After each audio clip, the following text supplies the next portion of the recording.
CSK fans అందరికీ good news. Sarfaraz Khan super ఫామ్లో ఉన్నాడు. ఈరోజు విజయ్ హజారే ట్రోఫీలో 15 బాల్స్లోనే 50 చేసి రికార్డ్ క్రియేట్ చేశాడు. పంజాబ్ మీద 20 బాల్స్లో 7 4s and 5 6sతో 62 రన్స్ కొట్టాడు. ఆడిన 20 బాల్స్లో 12 బాల్స్కి బౌండరీసే కొట్టాడు. అభిషేక్ శర్మ ఓవర్లో 3 6s and 3 4sతో 30 రన్స్ కొట్టాడు. ఇప్పుడు ఆన్గోయింగ్ విజయ్ హజారే ట్రోఫీలో 5 మ్యాచెస్లో 190 స్ట్రైక్ రేట్తో 303 రన్స్ కొట్టాడు, అది కూడా 75 యావరేజ్తో. రీసెంట్గా జరిగిన సయీద్ ముష్తాక్ అలీ ట్రోఫీలో కూడా ఒక రేంజ్లో పర్ఫామ్ చేశాడు. 7 మ్యాచెస్లో 200+ స్ట్రైక్ రేట్తో 329 రన్స్ కొట్టాడు with an average of over 65.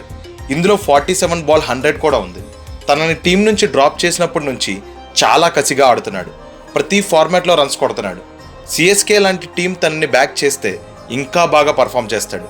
ఇంత మంచి ఫామ్లో ఉన్న సర్ఫరాజ్ ఖాన్కి సిఎస్కే ఫస్ట్ 11లో ఛాన్స్ వస్తుంది అంటారా? నాకైతే వస్తుందని అనిపిస్తుంది. మరి మీ ఒపీనియన్ ఏంటి? కామెంట్ చేసి చెప్పండి.